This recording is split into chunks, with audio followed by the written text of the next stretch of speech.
इन दिनों उत्तर प्रदेश की राजनीति में एक अलग ही घटनाक्रम देखने को मिल रहा है कि विधानसभा चुनाव की हार से भी कोई सबक नहीं लिया है। 2024 में लोकसभा चुनाव होने हैं, उसको लेकर विपक्ष अलग अलग दलों के पास जा रहा है, तमाम तरीके की मुलाकात कर रहा है कि प्रधानमंत्री मोदी को किस तरीके से रोका जाए। इसी में हमारे साथ बात करने के लिए मौजूद हैं, अपने बयानों से हमेशा मुखर रहते हैं सोशलिस्ट पार्टी समाज पार्टी के राज्य अध्यक्ष ओम प्रकाश राजभर। ओम प्रकाश राजभर जी अखिलेश यादव ने किसी से मुलाकात की है, इसके मायनों को अगर आपसे समझा जाए, आप एक बड़े जो जमीनी नेता रहे हैं, क्या मायने हैं सर इसके? कुछ मतलब नहीं है। अभी समाजवादी पार्टी के ने बयान दिया कि अखिलेश यादव जी प्रधानमंत्री बने। आम आदमी पार्टी के एक सांसद ने बयान दिया कि केजरीवाल जी बनेगी। तृणमूल कांग्रेस की ममता जी बनेगी। उधर शरद पवार जी अलग ललकार रहे हैं, वो तेलंगाना अलग ललकार रहा है। इतने अलग अलग जैठे मुंडी तटे पिंडी। क्या लग रहा है राजभर जी, प्रधानमंत्री जो हमारे बने हैं, या आपको क्या लगता है? देखिए, वर्तमान में माननीय नरेंद्र मोदी जी प्रधानमंत्री हैं। वो अपना काम धरातल कर रहे हैं। आई झूठ है, घूम घूम के खाली गोल बना रहे हैं। मैं कल से या परसों से आया देख रहा हूँ, या सरकार बनने के बाद से देख रहा हूँ, इनके सरकार के सभी मंत्री फील्ड में जनता के बीच में हैं। 75 जिले, 25-25 डिप्टी सीएम और सीएम को दे दिया गया है जिला के आपको देखरेख में संगठन का काम। यहाँ भारतीय जनता पार्टी सरकार और संगठन RSS, विश्व हिंदू परिषद, बजरंग दल। ये मन इतना पिघल कैसे गया आपका? ये तो मन पिघलता है। हम यही बतिया तो अखिलेश जी से कह रहा हूँ कि आप संगठन बना करके क्या उखाड़ लोगे जब तक नहीं करोगे। स्वीकार किया ना कल अखिलेश जी ने कि हमारे बूथ सही नहीं है। हम इसी बतिया को न कह रहे हैं। भारतीय जनता पार्टी अपना बूथ मजबूत कर रही है और आप क्या कर रहे हो? आप अपना गोल बना रहे हो। कभी दिल्ली जाके बतियाओगे तो कभी पटना बतियाओगे, तो वहां से बूथ मजबूत होगा। अखिलेश यादव तो कह रहे हैं कि मायावती अपनी उसमें बैठी रहती हैं, इसमें बैठी रहती हैं। ई क्या कर रहे हैं? ई क्या कर रहे हैं? ई कहाँ है? ई काहे नहीं बुथवा अपना सही करते हैं? और ये बहुत ही ऐसी हैं पिछड़ों के, तो 69,000 शिक्षक भर्ती, 68,500 शिक्षक भर्ती में राष्ट्रीय पिछड़ा वर्ग आयोग, उत्तर प्रदेश सरकार और हाई कोर्ट ने कहा कि इनके आरक्षण में घोटाला हुआ है, अनियमितता पाई गई है। उसके लिए क्यों नहीं मुख्यमंत्री के यहाँ जाकर के मिल के बैठ के बताते कि ये अनियमितता, इसको ठीक करो? मायावती जी क्यों नहीं जाती हैं? खाली मायावती अखिलेश तुम भाई दोनों लोग लड़ोगे आपस में, समाज का नुकसान कर रहे हो। समाज के जो 19,000 पद आरक्षण से अनियमितता में बच्चे भटक रहे हैं, दर दर ठोकर खा रहे हैं, आप उनके विषय में नहीं सोच रहे हो। आप खाली मायावती हुआ है तो आप कहाँ जाते हो? ये सब ड्रामा समझा करके सिर्फ वोट लेने की बात करते हैं और गुमराह करने का काम करते हैं। राजभर जी बात करते हैं, अगर आपसे बड़े नेता रहे, आप जिस तरीके से सदन में भी आप बोलते हैं, आपकी बात करी जाए, आप कहाँ पर हैं? क्योंकि इस समय जो आपका प्रेम मैंने देखा है वो बीजेपी पर दिखाई दे रहा है, खासतौर से मोदी जी पर दिखाई दे रहा है। आप बीजेपी में भी जा चुके हैं, फिर वहाँ से आप सपा में भी जा चुके हैं। कहीं ऐसा तो नहीं है कि घर वापसी की कुछ तैयारी चल रही है, कुछ इस तरीके का एक पूरी योजना बनाई जा रही है? देखिए, सच अगर बोला जाए तो सच पे तमाम लोग तर्क करते हैं। जैसे मैंने कहा कि कांग्रेस की जब तक सरकार थी तो कांग्रेस ने बहुत काम किया। बसपा गवर्नमेंट थी, आप अगर लखनऊ में 4 बाग स्टेशन पर चले जाइए तो कांग्रेस की देन है ना। आप 10-90 आ जाइए, आपको मायावती जी का काम नज़र उठा के देखिए दिखेगा। थोड़ा सा नीचे जाइए, गोमती रिवर फ्रंट, आपको अखिलेश जी का काम दिखेगा। अब आप पूर्वांचल चलिए, Purvanchal expressway, Bundelkhand expressway, Yogi ji का काम दिखेगा। आप बताएंगे कि आपको क्या लग रहा है कि अच्छा 2024 की देखिए बात कर लेते हैं, उससे पहले निकाय चुनाव भी हैं। निकाय चुनाव पे भी बीजेपी कह रही है कि हम 70 से 70 सीटें देख रहे हैं। तो इतना कॉन्फिडेंस पार्टी में है, संगठन को लेकर है, विपक्ष जो है वो अभी घर से ही नहीं बाहर निकल पा रहा। यही तो बात है, यही तो मैं कह रहा हूँ कि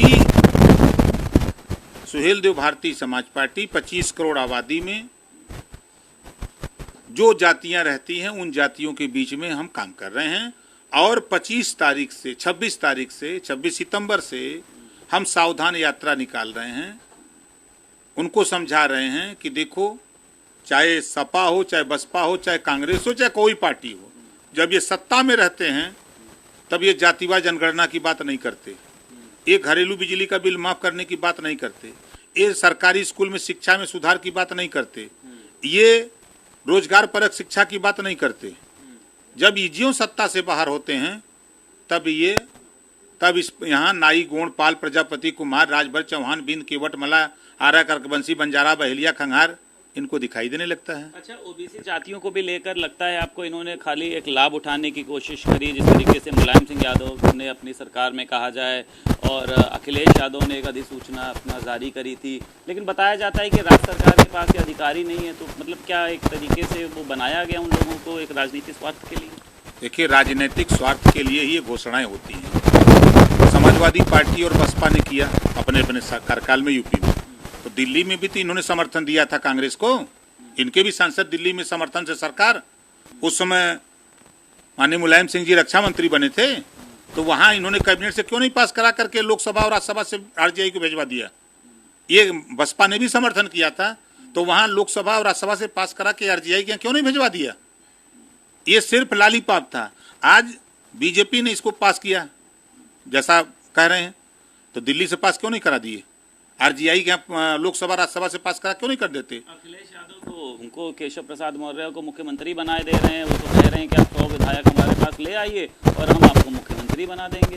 क्या वजह देख रहे हैं, क्या बेस है उनके पीछे? हमें मिलता ना कि बाबू होतन तो वह 2 पूड़ी लेतन, वो तो खुद नहीं बन पावत हूँ, वो दूसरे के का बनाई है। और समाजवादी पार्टी की 4 बार सरकार थी, तब आपको राजभर याद नहीं आया, मौर्य याद नहीं आया, चौहान, बिंद, केवट, मल्ला, पाल, प्रजापति, पटेल याद नहीं आया, राजपूत, ब्राह्मण याद नहीं आया कि इनको भी मुख्यमंत्री बना दिया जाए।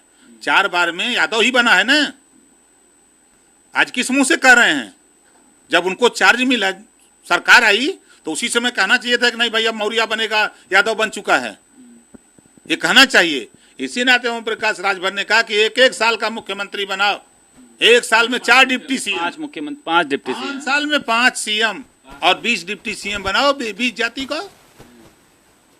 ये खाली जब सत्ता मिल जाएगी तब कोई न लौकी, तब पट से बैठ जाइए कुर्सी पर, तब मौर्य के न लौकी। अच्छा, मुख्यमंत्री योगी आदित्यनाथ की बात करी जाए, तमाम जिलों के दौरे कर रहे हैं, आज भी मऊ पहुंचे हैं, करोड़ों रुपए की परियोजनाएं जो हैं धरातल पर ला रहे हैं, लेकिन अगर ओम प्रकाश राजभर की बात करते हैं मुख्यमंत्री योगी आदित्यनाथ को लेकर, क्या अंदर से क्या निकलता है, कितना सॉफ्ट कॉर्नर है? मोदी जी को तो तारीफ सुन ली हमने।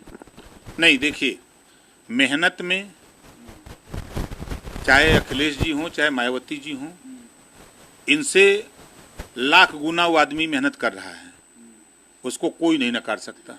जिस मुख्यमंत्री की कुर्सी पर बैठ करके वो काम कर रहे हैं, जिस तरह मेहनत कर रहे हैं, दौड़ रहे हैं, अखिलेश की तरह एसी में नहीं बैठ रहे हैं, मायावती की तरह एसी में नहीं है। इस नाते वो 70 सीट जीतने की गारंटी रख रहा है आदमी। अब इसको तरफदारी समझ लीजिए चाहे कुछ समझ लीजिए, हम यही बतिया विपक्ष को समझाते हैं कि भाई आप लोग भी निकलो, चलो धरातल पे, जहां वो काम कर रहे हैं वहां आप भी तो जाओ, लेकिन आप जाओगे नहीं और जीतने का सपना रखोगे और टीवी पर आओगे तो कह दो कि हमारा बूथ कमजोर है, तो जीतोगे कैसे? सही बात है, जब लड़ोगे नहीं तो फिर जीतोगे कैसे? तो कुछ है मुख्यमंत्री योगी आदित्यनाथ से अपने कुछ मुद्दे हों आपके ऐसे जिनको लेकर आप मुलाकात करना चाहें, समय मांगा हो, कुछ इस तरीके की बातें? देखिए, मैं हाई कोर्ट ने एक फैसला दिया है, भर राजभर को अनुसूचित जनजाति में शामिल कर दिया जाए। उस आदेश की कॉपी को लेकर के मैं खुद सीएम से मिला हूं और गृह मंत्री से भी मिला हूं कि ये कोर्ट के आदेश का इसका पालन करा दीजिए। मानसून में बता रहे हैं कि कुछ शायद पास भी कराया जा सकता है, मानसून सत्र 19 सितंबर से शुरू हो रहा है। सुनते हैं लेकिन होता नहीं है कुछ। कारण जान लीजिए, बाधक फिर अखिलेश मायावती बन जाएंगे। ये तुरंत कहेंगे कि इनकी 17 जातियों की आबादी, इनकी आबादी बता दो, तो आबादी तब आएगी जब जातिवार जनगणना होगी, मामला फंस जाएगा। मायावती जी कहेंगे कि एससी में शामिल तब करो जब इनका कोटा लेके आओ, तो दोनों तो खुद बाधक हैं, दोनों खुद बाधक हैं, तो कैसे जाएंगे? ये ले आएंगे, वो नहीं करने देंगे, वो ले आएंगे, ये नहीं करेंगे। ये तो वो त्रिशंकु की तरह हमने के लटका दिए हैं। मतलब कितनी भी उठा पटक हो जाए राजभर जी, लग रहा है आपको 2024 के लोकसभा चुनाव में प्रधानमंत्री पद के सबसे प्रबल दावेदार कौन है? आज की तारीख में जो धरातल पे काम कर रहा है उसमें सिर्फ 2 पार्टियां हैं। देश की सत्ता की पार्टी भारतीय जनता पार्टी पूरे देश में काम कर रही है और धरातल पे हम घूम रहे हैं 2 प्रदेश में, बिहार और यूपी। ना बसपा दिखाई दे रही है, ना सपा दिखाई दे रही है, ना आरजेडी, ना जदयू। अब प्रधानमंत्री का सपना देखेंगे। बहुत शुक्रिया हमारे साथ बात करने के लिए। हमारे साथ बात करने के लिए मौजूद थे ओम प्रकाश राजभर जी, जिनका साफ तौर पर कहना यह है कि विपक्ष को सबसे पहले एसी से बाहर निकलना होगा, दूसरों पे उंगली उठाने से पहले ये देखना होगा कि उनकी तरफ कितनी उंगलियां हैं। 2024 के लोकसभा चुनाव को लेकर ओम प्रकाश राजभर ने साफ तौर पर कहा है कि अगर प्रधानमंत्री पद के सबसे प्रबल दावेदार की बात करी जाए तो वो नरेंद्र मोदी ही हैं। लखनऊ से वीडियो जर्नलिस्ट अमीश के साथ संदीप खेर, भारत समाचार।